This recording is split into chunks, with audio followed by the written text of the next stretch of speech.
Hello, this is Mr. Hudson. If you watched our last video, you learned how to log in with your child to Pearson SuccessNet to access some of its different features. Today I'd like to dig in a little bit deeper and show you exactly what some of those features are and how they can be used at home to support your child's learning. Now, the login screen has changed slightly, but we're still looking at the login. And when we go in, we put in first initial, middle initial, last name, CPS. Then we put in their lunch number, followed by CPS. And that logs us in. Now, what you're going to see is two bars, the Reading Street bar, the Envision Math bar. And we have two options. It will either say right here, Explore, or To Do, depending on if your child still has something to do. If you are missing a Friday or a testing day that we are taking our Reading Street test, those can be taken at home by going to the To-Do and going through those questions. We also have books down here that we can open up online and look at our Reading Street books that we have on our desks and our math books that we're doing work with every day. If we get into Envision Math, we can hit Explore, and it will take us to this page. If it said To Do, we hit To Do, and then up in this bar, we'll hit Explore, and it will still take us down to this page. We can go into each of the individual topics that you may be working on in class. If we clicked on topic 4, the addition and subtraction of whole numbers, we're taking to every single lesson that we are going to be doing in this subject. Starting with 4.0, which means this is an introductory lesson. It's going to be a video and a breakdown of some of the concepts we're going to be learning. If we were going to go ahead, take a look at Unit 4 or Topic 4, Lesson 3, by hitting View, it's going to open up and take us to this text.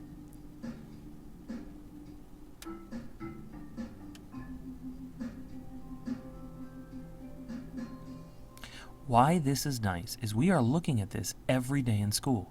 So our group work, our lessons that we are doing, is followed immediately by watching this same video.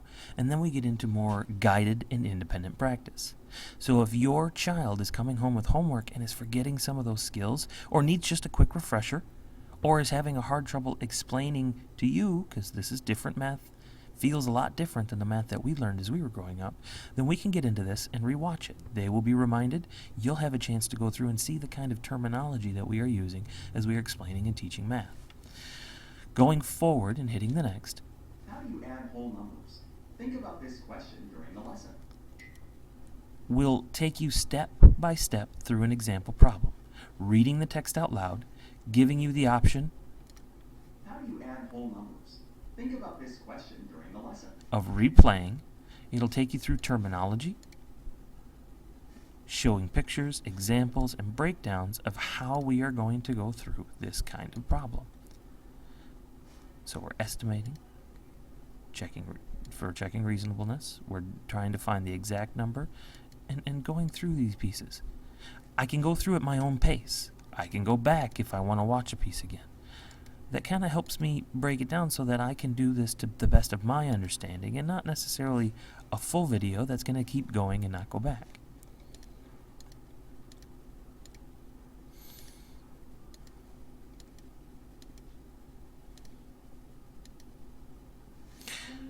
So understanding it, the students will add numbers to hundred thousands with and without regrouping. I've got this piece right here that's going to tell me what the thing is.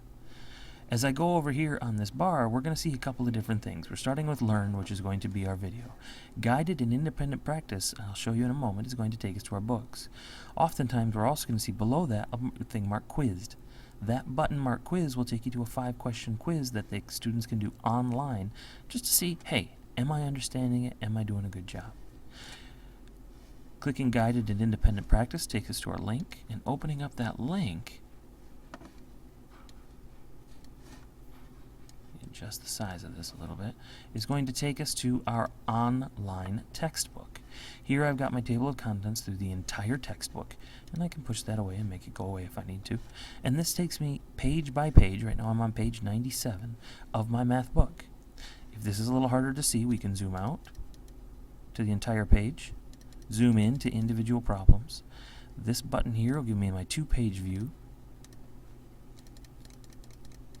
so that I can see both pages as I'm held open in my book.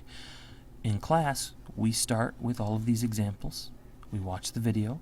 We get into guided practice doing these problems together. Next page. Then we start getting into independent practice and problem solving.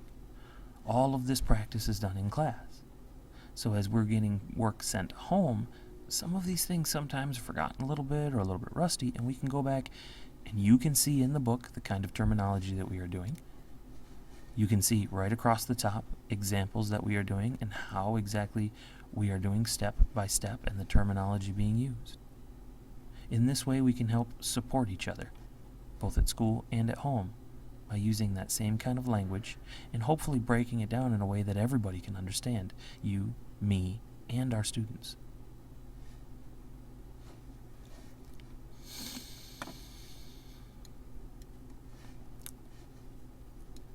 Up in my work, you can check things that they have to do, things that they have already done, if you want to see work in that way. We also have access to the textbooks down here. I hope this has been helpful, and I hope that you take some time to dig in and double check some of these things. Watch them with your kids. If you have any questions, as always, please feel free to call, email, or just stop by and ask, because we'd love to hear from you. I hope you're having a great day. I'll see you soon.